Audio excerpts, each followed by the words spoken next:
Beyond the Mic with Sean Dillon. We're joined on the Starline by a Pac-12 pitcher with a 2.73 ERA with 2 saves as a Stanford Cardinal. He parlayed his scholarship into Economics and Sociology Majors with a master's in public policy. His latest book is The 5 Types of Wealth. We welcome Sahil Bloom. Thank you, Sean. I appreciate the baseball shout out there too. You know, I played some baseball back in the day in Lubbock, so this is a real treat. Sahil, let's go beyond the mic. You've done private equity, own SRB holdings. Why was it important for you to positively impact 1 billion lives? I really just wanted to go on a journey to see if I could do something a bit more meaningful with my own path. I wanted to fundamentally try to create positive ripples in the world. And the way that I know to do that and the way I feel I'm best suited to do that is through written word, through putting ideas out into the world that hopefully people can take and run with in their own lives. You can swing a stick in any direction and hit someone who's either thought of or written a financial book. What makes The 5 Types of Wealth different? Well, this is really not a book about money. This is a book about redefining what wealth looks like, what a wealthy life looks like. It's about identifying the things that truly matter to you and then taking the actions to go and build your life around those things. And that has some to do with money. Money is a piece of that scoreboard, but at the end of the day, your wealthy life is really defined by everything else. Was there a 6th type of wealth that you weeded out? The 6th type of wealth probably would have been baseball wealth of some sort, but no, I stuck to the 5. And, the biggest reason was I had conversations with thousands of people over the course of the last 3 years as I researched for this, and 4 things kept coming up over and over again as themes for what people wanted out of a good life. And those 4 things were time, people, purpose, and health. And money is sort of an enabler to some of those things, but at the end of the day, it is not an end in and of itself. It's the tool, but not the goal, if you will. And so that was really how I came to this formulation of these 5 types of wealth. It felt like it really summarized this idea of how to build a happy, healthy, fulfilling life. Sahil, how has your life changed from your days at Stanford to today? A whole lot.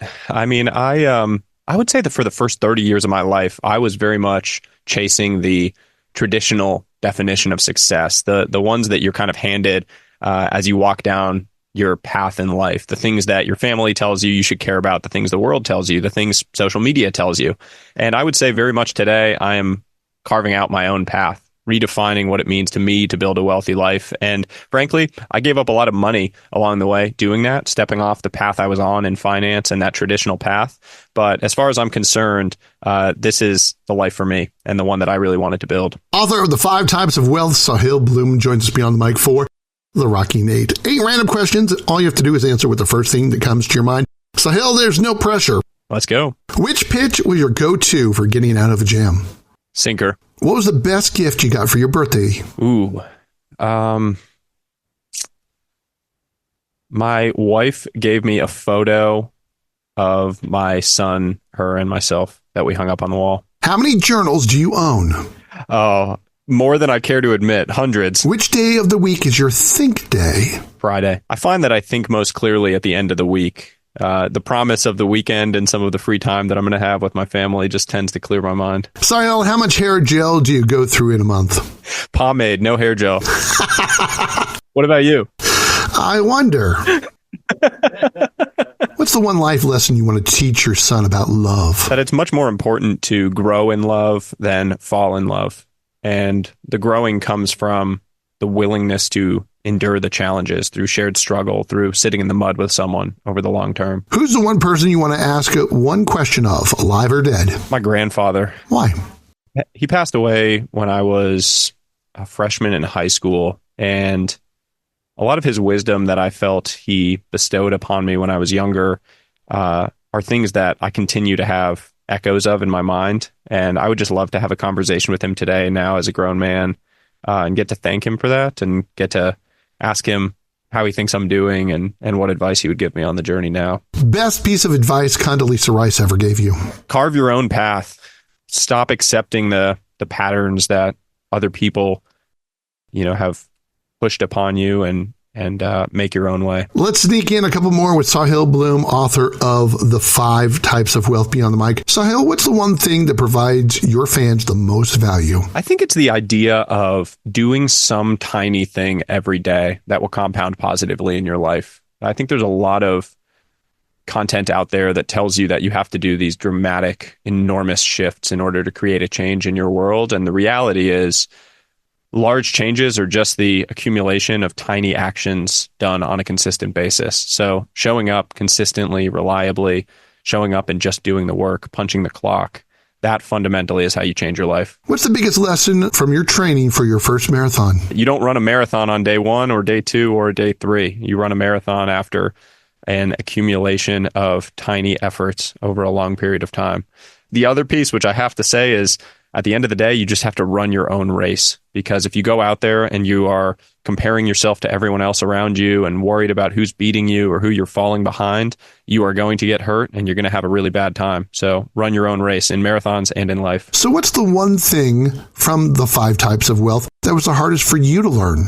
I would say that really unlocking time wealth is the most challenging for myself and for others, because we live in this culture of accepting busy as the status quo. It's kind of this like status symbol that we all say we're busy, and that is the show that we're valuable in society. It's the thing that we tell everyone when they ask us how we're doing.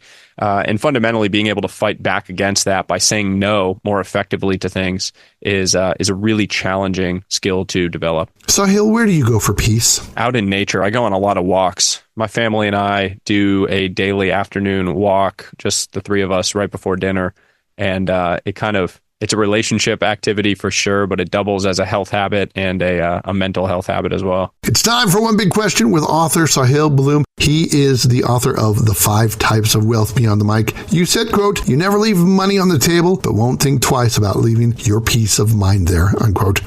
Who kicked you in the butt and gave you the kickstart you needed today? I had an old friend who pointed out the fact that if I didn't change the way that I was living, I didn't have a whole lot of moments left with the people that I cared about most in the world. You know, at the time, I was seeing my parents about once a year, and they're getting older. And I was living 3,000 miles away, and he pointed out the fact that if they're in their mid-60s and I was seeing them once a year, I was going to see them about 15 more times before they were gone.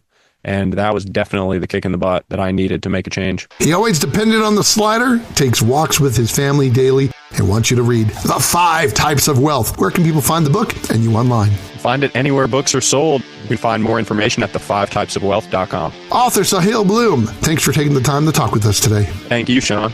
And that, my friends, is a Beyond the Mic shortcut. If you're enjoying these conversations, please check out another Beyond the Mic episode to find more actors, artists, and people you need to know. We'd also appreciate a like and subscribe on the Good Pods app.